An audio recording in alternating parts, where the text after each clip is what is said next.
For many years, the thought of visiting the National Horse Racing Authority was quite a daunting one. But as time has worn on, it's become a body that has been increasingly transparent and welcoming of folk who have the inclination to find out about the inner workings of the National Horse Racing Authority. And the vision statement is for thoroughbred horse racing and breeding in Southern Africa to be regulated by the National Horse Racing Authority in the highest standard of professionalism and integrity. There are several departments within the National Horse Racing Authority, but today we're going to have the opportunity to speak to ARNOLD HYDE, who's the control executive of the NHA. I've been in my position for just on a year now, and I tend to take all the calls that are put through to me and all the correspondence. I feel that one can't just be aloof and out of touch with everyone's feelings and opinions, because a lot of opinions are very valuable. And I accept any constructive criticism, if you like, or any opinion that might result in the upliftment and the improvement of the NHA's performance. Well, as far as the actual ethos of the National Horse Racing Authority is concerned, it's very internationally grounded. I see that you interact with the Asian Racing Conference all around the world, and you continually keep in touch with various jockey clubs around the world. And the South African Jockey Club has got an extremely good reputation on an international basis, not only because of our lab, but also because of the manner in which we govern the sport. Indeed, Andrew, yes. I think we're very highly thought of, and I recently was very fortunate to attend the Asian Racing Conference in Mumbai, India. And, I interacted with a whole host of people there, from stipendiary stewards to racing administrators to veterinary surgeons. And it was certainly very apparent that we are held in the highest regard, not only from the perspective of our stipendiary stewards to our veterinary surgeons, our starters, but also our riders. And, having come through the academy, the riders around the world are very highly regarded. And in fact, I had a number of people approach me with questions about what possibility exists for them to attend our academy from countries in the East. So, that was most interesting to hear those queries. That's absolutely fascinating, because it's produced champions from many, many years back. I suppose the first flag bearer would have to be Michael Roberts, who's probably going to stand alone for the rest of the time in terms of his number of championships won. But also Barty Leisha, Basil Marcus, Dougie White, they are legends in their own lifetime.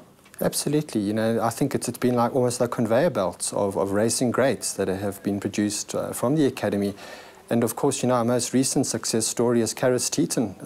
I was fortunate to be able to do a presentation at the Asian Racing Conference on the role of the stewards in the development of apprentices, which was a most interesting topic, and it was very well received. And I remember when I started my presentation, I had a slide of Karis Teeton at the academy, and he was recognized by the chief stipe in Hong Kong. And he actually told me that it was very apparent that any apprentice or rider, for that matter, that comes out of South Africa, he couldn't get over how respectful the riders are that come into his jurisdiction. He said to me it's very apparent that whatever schooling they have, whatever education they have, actually works rather well. And, most interesting to see that the latest addition to the Hong Kong ranks is Gavin Arena, and I look forward to his progress over there, because he obviously won the International Jockey Challenge late last year, and he's had the opportunity now to see if he can make a go of it for 2 months with the, the incentive to perhaps getting an extended contract over there. So certainly the opportunity is there for Gavin Arena as well.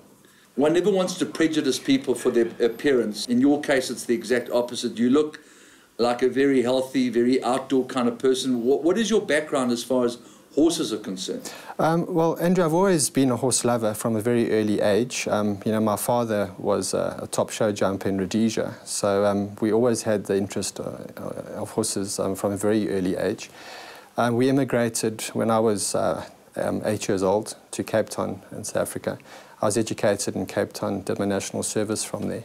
But I only actually got to own my own horse in my late 20s when I moved to Port Elizabeth. And really, I owned an ex-race horse. And, I was always a keen rider at school and out of school. But, having owned a thoroughbred racehorse, of course, that just, it heightened my love and passion for the horse. And ultimately, I I got involved in the horse racing industry. I started off as a judge in Port Elizabeth, 1997, and was fascinated. And of course, the racing bug bit me. And eventually, I got the opportunity, after a couple of years of waiting, to become a trainee stipendiary steward in Port Elizabeth in 2000. And I remained in Port Elizabeth for a couple of years, well, actually almost 3 years, until I was promoted to a stipendiary steward in the KZN Stipendiary Board in Durban, obviously under Harold Taylor, who was chief stipe there at the time. So, that was the start for me. And I remained in Durban for 5 years, and then I applied for the position of the Deputy Chief Stipendiary Steward in the Western Cape in 2007.